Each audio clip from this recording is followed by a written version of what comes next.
জুলাই জুলাই বলার পরে সবাই বলতেছিল যে যা ভাগ যা ভাগ। হ্যাঁ, জুলাই নিয়ে কথা বলতে অনেকেই ভয় পায়, জুলাই নিয়ে কথা বললে অনেকেই বিরক্ত প্রকাশ করে।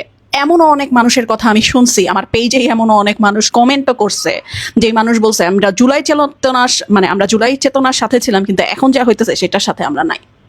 এটার কারণ কি জানেন? এটার কারণ হইতেছে আমরা লাস্ট 1.5 বছরে এত এত প্রবলেম ফেস করছি, এত অরাজকতা দেখছি, এত বিশৃঙ্খলা দেখছি, এত হাট্টাহাটির লড়াই দেখছি। ইভেন আমরা সাধারণ জনগণ যারা কিনা দুই মুঠো ভাত খাবার জন্য এই জুলাই যুদ্ধটা আসলে করছিলাম, সেই জুলাই যুদ্ধটা করতে গিয়া আমরা আসলে নিজেরা বিপদে ফেলে দিছি। গ্যাস নাই, বিদ্যুৎ নাই, খাবারের দাম বেশি। আপনি এই 3টা জিনিস দেখলেই তো বুঝতেছেন আসলে আমাদের জনজীবনটা কোন দিকে যাচ্ছে।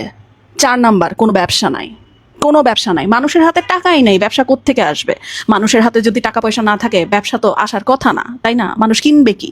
ব্যবসায় লালবাতি জ্বলা রয়েছে। আপনি কই যাবেন? আপনি কার কাছে যাবেন? আপনি কেমনে যাবেন? আপনি কেমনে কি করবেন?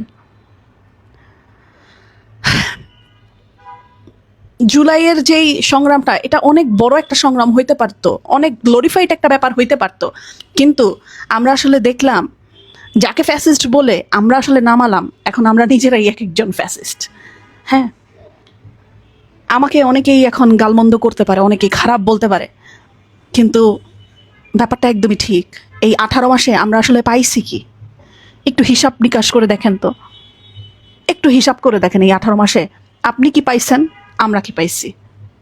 হ্যাঁ, আগে হয়তো আমাদের কথা বলার স্বাধীনতা ছিল না, কিন্তু বাকি সব কিছু স্বাধীনতা ছিল। এখন আমরা সবাইকে নিয়ে কথা বলতে পারি, এটা ঠিক, কিন্তু বাকি কিছু নিয়ে কাজ করতে পারি না। আমাদের মুখের খাবার নাই, আমাদের ব্যবসা নাই, আমাদের ঘরের ইলেকট্রিসিটি নাই, আমাদের গ্যাস নাই। প্রত্যেকটা মানুষ খাবার রান্না করতে পারে না, হ্যাঁ, কিনে কিনে এনে খেতে হয়। এই জন্যই এখন যারা জুলাই যুদ্ধ করছে তাদের উপরে মানে ইট পাটকেল ছুঁড়ে। কারণটা আপনিও জানেন, কারণটা আমিও জানি। হ্যাঁ।